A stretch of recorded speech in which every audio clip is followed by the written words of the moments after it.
Saudi अरब पर जो बड़ा खतरनाक हमला हुआ और उसके बाद आज सऊदी अरब की तरफ यमन पर फिर शदीद फजाई हमले हुए। लेकिन यहाँ सऊदी अरब की तरफ से कहा जा रहा है कि हमें पाकिस्तान पर एतमाद करके गलती की कि इन्होंने हमले रोकने में कोई तावन नहीं किया, इनके होते हुए यमन के हमले हो रहे हैं। तो अब पाकिस्तान में इतनी सख्त नहीं रही, इस तरह की बातें हो रही हैं।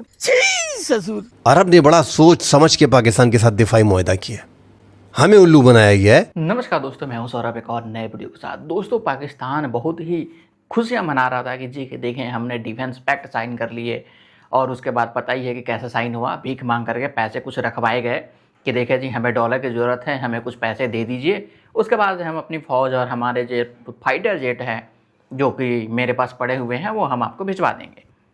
तो ये हुआ था डिफेंस पैक्ट पाकिस्तान का। लेकिन अब पाकिस्तान फंस गया है कि वहाँ पे जो हमले हुए सऊदी अरेबिया में, उसको लेकर के अब सऊदी अरेबिया से बयान आ रहा है। पाकिस्तानी पत्रकार बयान ये रिपोर्ट कर रहा है कि वहाँ से बोला गया कि ये तो हमला पाकिस्तान ने रोका ही नहीं, मतलब ये पूरी तरह से निकम्मे हैं, मतलब इनके पास कुछ है ही नहीं रोकने के लिए, ना कुछ करने आता है इनको। अब वो जहाँ भी हो भाई, हमले तो हुए, और जाहिर सी बात है बिना बोले बिना प्लानिंग का तो डायरेक्ट कुछ हो नहीं जाता है। सबको पता होगा कि अगर सऊदी अरेबिया हमला करता है यमन के ऊपर तो वहाँ से भी भाई जवाबी तो करवाई जाएगी ही, रिएक्शन तो वहाँ से जाएगा। लेकिन पाकिस्तानी फ़ौज मस्त वहाँ पे खा पी के सोई हुई है। अब वहाँ से मेरे को लग रहा है जल्द ही या तो लाद पड़ेगी या तो फिर पाकिस्तानी फ़ौज को लड़ना पड़ेगा। अब दोनों में से कुछ तो होने ही वाला है। तो चलिए देने का दोस्त सबसे पहले इस वीडियो को देखते हैं, और अगर वीडियो चल गया तो वीडियो को लाइक जरूर से कर दीजिएगा। चैनल पर नया तो चैनल को सब्सक्राइब कर लीजिएगा, बेल आइकन प्रेस करना ना भूलिए ताकि हर आने वाली लेटेस्ट वीडियो का नोटिफिकेशन आपको मिल जाएगा। और अपनी राय कमेंट्स में जरूर से दीजिए। तो चलिए सबसे पहले इस वीडियो को स्टार्ट करते हैं, फिर मिलते हैं वीडियो गाने में। सूरत हाल कुछ इस तरह बनी कि हूसी बागियों की तरफ से सऊदी अरब पर हमला किया गया है। अब किसी के वहमो गुमान में भी नहीं था कि इतने सालों के बाद दोबारा ये महाज खुल जाएगा। 2022 से एक मुआहदा चला रहा था यमन में, जिस तरह से लड़ाई चल रही थी उसके साथ बरह रास्त सऊदी अरब पर आ रहे थे, क्योंकि यमन की जो मौजूदा हुकूमत है उसको सऊदी अरब सपोर्ट करता है। दूसरी तरफ हूसी बागी हैं और वो हुकूमत के ख़िलाफ़ इस वक्त लड़ रहे हैं, यानी यमन की हुकूमत के ख़िलाफ़ लड़ रहे हैं। अब हुआ ये है कि पहले एयरपोर्ट पर हमला होता है, और ये एयरपोर्ट यमन में मौजूद है, वो हूसियों के कंट्रोल में है। हूसी कहते हैं कि सऊदी अरब ने हमला किया है, जिसके जवाब में फिर मिसाइल फायर किए गए हैं सऊदी अरब पर। अब रात को यमन के हूसियों ने अबहा एयरपोर्ट पे सऊदी अरब के उस पे मिसाइल दागे हैं। डिफेंस सिस्टम चूंकि अरब ममालिक का बड़ा तगड़ा है, जो ईरान न कर सका, पैसे के बलबूते पे अरब ममालिक ने किया है। सऊदी अरब में इस टाइम पे दुनिया के बेहतरीन 2 फ़िज़ाई दिफाई निज़ाम मौजूद है, जो अमेरिका की तरफ से उनके अड्डों में और उनके मुख्तलिफ साहिलों पे इस टाइम पे ईरान के मिसाइल्स को और ड्रोन्स को रोकने के लिए मौजूद होते हैं। थार्ड और पेट्रियाट, उनके इंटरसेप्टर्स आसानी से ईरान के ड्रोन्स और मिसाइल्स को गिरा लेते हैं। अब आप सब जानते हैं कि पाकिस्तान का सऊदी अरब के साथ दिफाई मुआहदा है, जिसका मतलब ये है, जिसमें ये लिखा हुआ है कि अगर किसी एक मुल्क पर हमला होता है, किसी एक मुल्क पर हमला, दोनों पर तसव्वुर होगा। यानी सऊदी अरब पर हमले का मतलब है कि आपने पाकिस्तान पर हमला कर दिया है। पाकिस्तान सऊदी अरब के साथ बिल्कुल दो टोक वाज़े तौर पर कह चुका है कि हम हर तरह से सऊदी अरब का साथ देंगे, खड़े हैं। अभी आप देखिए कि फिर एक वफ्द पाकिस्तान का गया हुआ है और फिर से इन्वेस्टमेंट की बात हो रही है। बहुत से लोग इस तरह की स्पेकुलेशन कर रहे हैं कि IPPs का मामला बड़ा ख़तरनाक हो चुका है और पाकिस्तान इसका मुतमिल नहीं हो सकता, हमारे पास रकम ही नहीं है। और चीन ने भी इनकार कर दिया है, चीन की कंपनियों ने इनकार कर दिया है कि हम आपको जुर्माना माफ़ कर दें या हम नए मुआहदे कर लें IPPs के, जो नवाज शरीफ गवर्नमेंट में हुए थे। कि सऊदी अरब से कहा जा रहा है कि आपने हमेशा हमारी मदद की है, तो अब आप फिर दोबारा से हमारी मदद करें और हम ये IPP से जान छुड़ाएं, इनको एक दफ़ाई रकम दे दें, अरबों डॉलर दे दें, और फिर हम आपको आहिस्ते से वापस करते रहेंगे। ये भी स्पेकुलेशन है।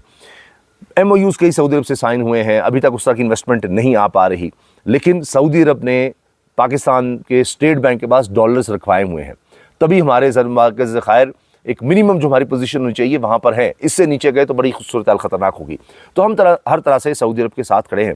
और जो सऊदी अरब की तेल की तनसीबात पर भी फिर ड्रोन हमले हुए, जिसमें अभी तक इतलात पे उन्होंने रोक लिया, कोई बड़ा नुकसान नहीं हुआ, लेकिन आरामको इस वक्त बड़े खतरे में है। तेल की जो जंबो पाइपलाइन है वो खतरे में। और हौसियों ने बैलिस्टिक मिसाइल जो चलाए, ये बड़ा खतरनाक मामला था कि इनके पास ये टेक्नोलॉजी मौजूद है।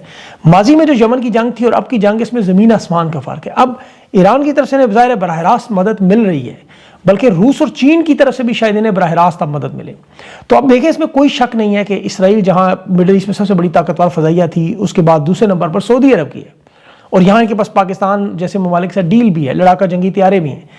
लेकिन यहाँ सऊदी अरब की तरफ से कहा जा रहा है कि हमें पाकिस्तान पर एतमाद करके गलती की कि इन्होंने हमले रोकने में कोई तावन नहीं किया, इनके होते हुए यमन के हमले हो रहे हैं। तो ये दबाव ज़ाहिर है पाकिस्तान पे भी बढ़ाया जा रहा है, और ये जानबूझ के, आपको पता है ये मामला मैं आपको आगे चल के बताऊंगा इसमें क्या गेम क्या है, लेकिन ये जंग बदलेगा रुख बहुत बड़ा रुख बदलेगा यमन की ये जंग का। बदकिस्मती से मैं तो शुरू दिन से कह रहा हूँ, बड़ा खुश हूँ कि इन्वेस्टमेंट यहाँ पे आएगी, जो कहा जा रहा था। मगर पहले दिन भी मैंने कहा था कि ये इन्वेस्टमेंट जो हम 10 साल से चीखते आ रहे हैं कि आज आ रही है, कल आ रही है, आज और कल नहीं आ रहा। बुकरा अरबी में कहते हैं कल को। अरबी अगर आपको कह दे बुकरा, ये काम आपका बुकरा को हो जाएगा, वो बुकरा नहीं आता। तो अरबियों का वो बुकरा नहीं आ रहा। और अब तक हमारे मुल्क में जो कहा जा रहा था गवादर में एक रिफाइनरी लगेगी और 10 अरब डॉलर लगेंगे, ये 4-5 साल से ये किस्से हम सुन रहे हैं। अभी तक हमारा दिफाई मुआहिदा भी हुआ है, उसके बावजूद इन्वेस्टमेंट हमारे मुल्क में नहीं आ रही। हमने दिफाई मुआहिदा किया, वहाँ पे 2 मुक़द्दस मकामात हैं। हुज़ूर पाक सल्लल्लाहु अलैहि वसल्लम जो मोहम्मद पीर भी अपान हिम, उनका जो मज़ार शरीफ है और बैतुल्ला शरीफ, उनकी हिफाजत तमाम दुनिया के मुसलमानों पे फ़र्ज़ है, मतलब उनकी ज़िम्मेदारी है। मगर पाकिस्तान का हर शहरी और पाकिस्तान की हुकूमत और पाकिस्तान की फ़ौज तो लाजिम वहाँ पे होगी। उससे हट के जो हमने मुआहदे किए हैं उसमें हम मेंशन कर लेते कि मुस्लिम, देखें ईरान के साथ हमारा, ईरान और सऊदी अरब का कल अगर ये आगे फैलता है, यमन का और सऊदी अरब को तो पहले से चल रहा है। शुरू में ऐसा लग रहा था कि पाकिस्तान हर जगह पे लड़ रहा है, अफ़गानिस्तान के साथ, इंडिया के साथ, और अरब में तो नहीं है मामला, ठीक है। अरब ने बड़ा सोच समझ के पाकिस्तान के साथ दिफाई मुआहिदा किया, हमें उल्लू बनाया गया है। तो पाकिस्तान को चाहिए था कि कम से कम मुस्लिम ममालिक के ख़िलाफ़ अगर कोई जंग इनके माबैन होती है उसमें पाकिस्तान दखल ना दे। मगर बदकिस्मती से हमने मुआहिदा कर लिया है, उसकी पासदारी करनी पड़ेगी। यमन के साथ अगर आगे मामलात बढ़ते हैं, क्योंकि सऊदी अरब यमन में सदारती लीडरशिप की जो हुकूमत है उनको आगे लेके जा रहा है। जो अदन में गवर्नमेंट है, दूसरी साइड पे सना में गवर्नमेंट है, हूसियों की यहाँ पे लीडरशिप, सदारती लीडरशिप जो जिसको दुनिया ने एक्सेप्ट किया हुआ है। मगर पॉपुलेशन के लिहाज से रकबा इनके साथ अदन में ज़्यादा है, उस साइड पे पॉपुलेशन जो है वो ज़्यादा है। 3 करोड़ 40 लाख की पॉपुलेशन में उस साइड पे हूसियों के कब्ज़े में ज़्यादा लोग वहाँ पे मौजूद हैं। सऊदी अरब चाहता भी है कि वो कब्ज़ा भी ख़त्म किया जाए ताकि मुझे ख़तरा आगे ना हो। अब आगे अगर इनकी लड़ाइयाँ होती हैं तो हमारा दिफाई मुआहिदा है, अल्लाह ना करे। मगर हमने देखा है कि ये मुआहिदा 2022 का टूट गया है। इसके पहले भी हमने देखा कि वहाँ पे खाना जंगी थी। अब अगर दोबारा इस तरह के हालात चलते हैं, सऊदी अरब पे हमले हुए हैं, सऊदी अरब अगर दोबारा जवाब देता है, हूसियों ने धमकी भी दी है अपना हुर्मुज़ के साथ बाबुल मंदब भी बंद कर देंगे। अब बाबुल मंदब के बंद होने से भी दुनिया की 12% 13% तिजारत सफ़र होगी। 35% जो कंटेनर्स जाते हैं पूरी दुनिया से यूरोप ममालिक और एशिया के माबैन ये पुल है, तो वो 35% 30% कंटेनर्स जो हैं वो भी सारे रुक जाएंगे। अल्लाह खैर करे। दुनिया में जिस अंदाज़ में ये 1 दर्जन ममालिक के करीब आपस में एक जंग छिड़ी हुई है, ये आगे जाके मज़ीद ख़तरनाक होगी। अल्लाह न करे कि तीसरी आलमी जंग की शक्ल इख्तियार कर ले। पाकिस्तान की अपनी कोशिशें जो जारी हैं, मुझे उम्मीद है कि पाकिस्तान ईरान के साथ उनको गिरने नहीं देगा, क्योंकि उनकी रजीम के गिरने के साथ आगे फिर इजराइल की और अमेरिका की मनपसंद की हुकूमत हमारी तफ्तान बॉर्डर पे पहुंच जाएगी। हम वैसे भी दुश्मनों से घिरे हुए हैं, एक और दुश्मन अपने लिए पैदा नहीं कर सकते। दोस्तों, ये पूरी दुनिया में यही पीटते रहे कि देखिए जो ऑपरेशन सिंदूर में हमने तो 4 घंटे में भारत को हरा दिया, तो मुझे तो लग रहा है यमन को हराने में उनके पास वैसे है क्या, और ईरान के पास भी क्या है। ईरान के पास भी तो भारत जैसा है नहीं ना। तो ईरान से पाकिस्तान लड़ क्यों नहीं लेता है? सारा कुछ क्लियर करवा देता कि मामला सुलह तो हो नहीं रहा है, तो या तो अमेरिका से लड़ लेता या तो ईरान से लड़ लेता, कि सब कुछ क्लियर हो जाता एक ही बार में। वैसे भी 2 घंटा का तो मार अमेरिका है और 1-1.5 घंटा का या आधा घंटा का मार ईरान है।